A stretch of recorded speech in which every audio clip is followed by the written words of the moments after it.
नमस्कार भी YouTube channel में आपका एक बार फिर से बहुत बहुत स्वागत है। आपने अभी तक चैनल को सब्सक्राइब नहीं किए हैं तो लाल रंग का बटन दबाकर चैनल को सब्सक्राइब कर ले और बगल के घंटा बजा दें।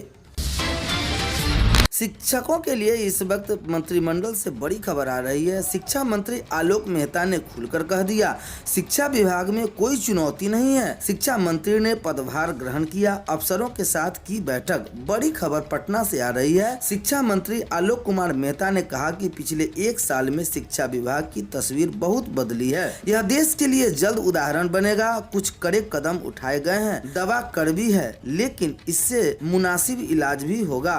वे सोमवार को पदभार ग्रहण करने के बाद मीडिया से मुखातिब थे। उन्होंने कहा, शिक्षा विभाग में कोई चुनौती नहीं है। चुनौती आएगी तो हम लोग आपस में मिलकर इसका समाधान निकाल लेंगे। हमारा मकसद गुणवत्तापूर्ण शिक्षा उपलब्ध कराना है। शिक्षकों की नियुक्ति हुई है, बुनियादी जरूरतें पूरी की गई है, संसाधन बढ़ाए गए हैं। अब सबकी एक ही इच्छा है, ऐसी शिक्षा दी जाए जो बच्चे बच्चियों को अपने पैरों पर खड़ा होने में मदद करे। इससे पहले उन्होंने पदभार ग्रहण किया। शिक्षा विभाग के सचिव वैद्यनाथ यादव ने उनका स्वागत किया। बाद में अधिकारियों के साथ बैठक में शिक्षा विभाग के अपर मुख्य सचिव के पाठक भी मौजूद थे। अगली सबसे बड़ी खबर आ रही है, जहां बीपीएससी सरकारी स्कूलों के शिक्षकों की मॉनिटरिंग की तैयारी। यह बड़ी खबर आ रही है। नज ऐप से नए शिक्षकों की निगरानी मिली ट्रेनिंग के लिए अनुसार पढ़ा रहे हैं या नहीं, यह बड़ी खबर आ रही है। पटना से बीपीएससी द्वारा नए चयनित शिक्षकों को स्कूल में पदस्थापित किए जाने के बाद ऐप के माध्यम से निगरानी रखी जाएगी कि शिक्षकों की दी गई ट्रेनिंग के आधार पर ही क्लास में पढ़ा रहे हैं या नहीं। इस ऐप के आधार पर वो कैसा पढ़ा रहे हैं, इसका सर्वे भी किया जाएगा। राज्य के सरकारी स्कूलों में पढ़ाने वाले शिक्षकों की मॉनिटरिंग के लिए नज ऐप तैयार किया जा रहा है। इस ऐप की मदद से बीपीएससी की ओर से नियुक्त किए गए शिक्षकों की मॉनिटरिंग की जाएगी। नवनियुक्त शिक्षकों को राज्य के 81 विभिन्न ट्रेनिंग सेंटरों पर बच्चों को पढ़ाने को लेकर 2 सप्ताह की विशेष ट्रेनिंग दी जाएगी। ऐप फीड करने के लिए एससीईआरटी की ओर से प्रश्न भी तैयार किए जा रहे हैं। इसका जवाब स्कूलों के प्रधानाध्यापकों को ऐप के माध्यम से ही देना होगा। ऐप के जरिए शिक्षक भी अपनी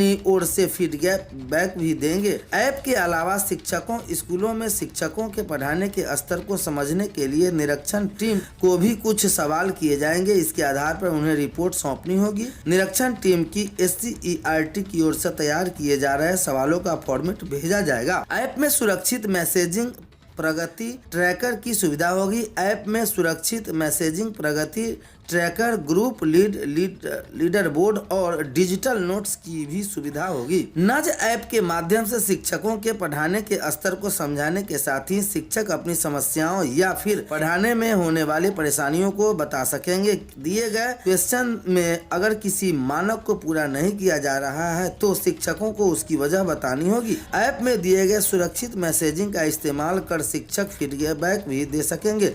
इसके साथ ही लीडर बोर्ड और डिजिटल नोट्स का भी इस्तेमाल कर सकेंगे। ऐप में दिए गए प्रगति ट्रैकर के माध्यम से यह भी सुनिश्चित किया जाने से आसानी होगी शिक्षक तय मानकों पर आधार पर बच्चों को पढ़ा रहे हैं या नहीं। स्कूलों में गुणवत्तापूर्ण शिक्षा प्रदान करने को लेकर शिक्षकों को विशेष ट्रेनिंग दी गई है। ट्रेनिंग के आधार पर शिक्षक क्लास में पढ़ा रहे हैं या नहीं, इसका सर्वे भी किया जाएगा। इसके लिए नज ऐप का सहारा लिया जाएगा। इसके लिए संस्थान की ओर से सवाल तैयार किए जा रहे हैं।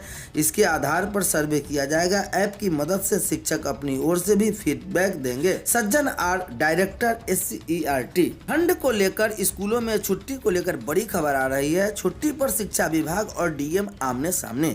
विभाग बोला स्कूल खोलें, पटना डीएम बोले 144 के लिए अनुमति जरूरी नहीं। खबर पटना से आ रही है। जिले में 23 जनवरी तक सभी सरकारी और निजी स्कूल में 8वीं तक की कक्षाएं बंद है। सर्दी के सितम को देखते हुए यह आदेश डीएम डॉक्टर चंद्रशेखर सिंह ने रविवार को जारी किया था। इस पर सोमवार को शिक्षा विभाग के माध्यमिक शिक्षा निदेशक कन्हैया प्रसाद श्रीवास्तव ने सवाल उठाया। डीएम के आदेश को गलत बताया और पटना जिला शिक्षा पदाधिकारी को स्कूल खोलने का निर्देश दे दिया। निर्देशक ने लिखा, स्कूल बंद करने से पूर्व अनुमति नहीं ली, लिहाजा स्कूल खोले। माध्यमिक शिक्षा निदेशक ने विद्यालय की बंदी के संबंध में 20 जनवरी को जारी अपर मुख्य सचिव के पाठक के पत्र का हवाला देते हुए, जिसमें विद्यालय बंद करने की पूर्व विभागीय अनुमति आवश्यक बताई बताई गई है। जिला शिक्षा पदाधिकारी डीईओ को जारी आदेश में निर्देशक कन्हैया प्रसाद श्रीवास्तव ने कहा कि पटना में डीएम के विभागीय आदेश का अनुपालन नहीं किया गया है, लिहाजा जिले के सभी स्कूल खुला रखने की कार्रवाई सुनिश्चित करें। डीईओ अमित कुमार ने कहा कि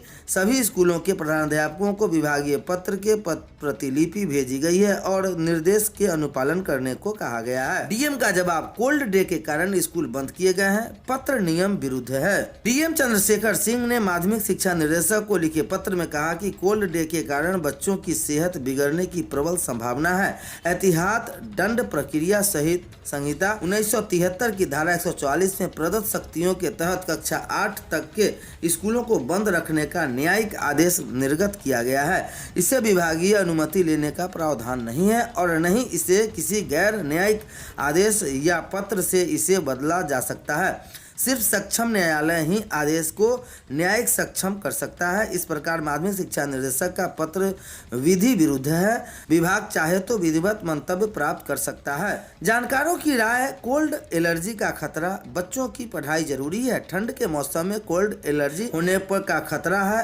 एक भी बच्चा बीमार पड़ा तो संक्रमण फैलेगा। माता पिता भी स्कूल प्रशासन से बात कर बीमार बच्चों को स्कूल न भेजे, तभी स्कूल खोलना संभव है। डॉक्टर AK जायसवाल, शिशु रोग विशेषज्ञ, PSCH। स्कूल खोलना सही नहीं, ठंड अधिक है, ऐसे में छोटे बच्चों के लिए स्कूल खोलना सही नहीं है।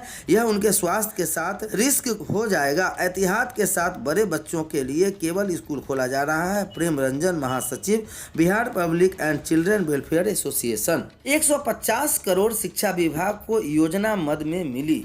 बड़ी खबर आ रही है पटना से। स्नातक उत्तीर्ण छात्राओं को 50-50 हजार जल्द मिलेंगे। पूर्व में किए गए आवेदन के लाभुक के खाते में जाएगी राशि। अब तक 1,61,000 को मिली है यह प्रोत्साहन राशि। विभिन्न विश्वविद्यालयों में स्नातक उत्तीर्ण राज्य की 30,000 छात्राओं को जल्द ही प्रोत्साहन राशि के रूप में 50-50 हजार रुपए मिलेंगे। शिक्षा विभाग के आग्रह पर उसे 150 करोड़ की राशि इस मद में मिली है। अब विभाग इस राशि को जारी करने का कवायद शुरू कर दी है। विभाग के पदाधिकारी बताते हैं कि राशि की निकासी करने और फिर छात्राओं के बैंक खाते में इसके हस्तांतरित के कार्रवाई चल रही है। मुख्यमंत्री बालिका स्नातक प्रोत्साहन योजना के तहत इन छात्राओं को 50-50 हजार रुपए दिए जाएंगे। विभाग के पदाधिकारी बताते हैं कि उक्त राशि से बकाये का भुगतान किया जाना है। जिन छात्राओं को पहले आवेदन आया है, जाँच के बाद उसे स्वीकृत किया है, उससे पहले राशि जारी होगी। हालांकि पदाधिकारी यह भी बताते हैं कि इस योजना के तहत विभिन्न विश्वविद्यालयों की 30,000 से काफी अधिक आवेदन स्वीकृत हुए हैं। फिलहाल 150 करोड़ की राशि से 30,000 छात्राओं के खाते में भुगतान किया जाना, शेष छात्राओं को आगे के चरण में राशि का भुगतान होगा। मालूम हो कि उच्च शिक्षा ग्रहण करने वाले विद्यार्थियों में लड़कियों की संख्या और बढ़ाने के मकसद से राज्य सरकार ने उक्त योजना की शुरुआत की थी। इस योजना के तहत अविवाहित इंटरमीडिएट उत्तीर्ण लड़कियों को 25-25 हजार रुपए दिए जाएंगे। हालांकि स्नातक उत्तीर्ण लड़कियों को प्रोत्साहन राशि देने में विवाहित और अविवाहित दोनों को इस योजना में शामिल किया गया है। 1,61,000 को किया गया है भुगतान। अब तक 1,61,000 स्नातक उत्तीर्ण छात्राओं के खाते में 50-50 हजार रुपए का भुगतान पूर्व में किया जा चुका है।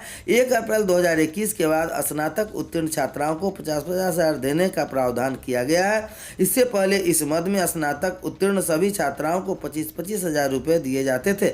मिली जानकारी के अनुसार 25-25 हजार रुपए की राशि का भुगतान 2.5 लाख से अधिक स्नातक उत्तीर्ण सभी लड़कियों को किया जा चुका है।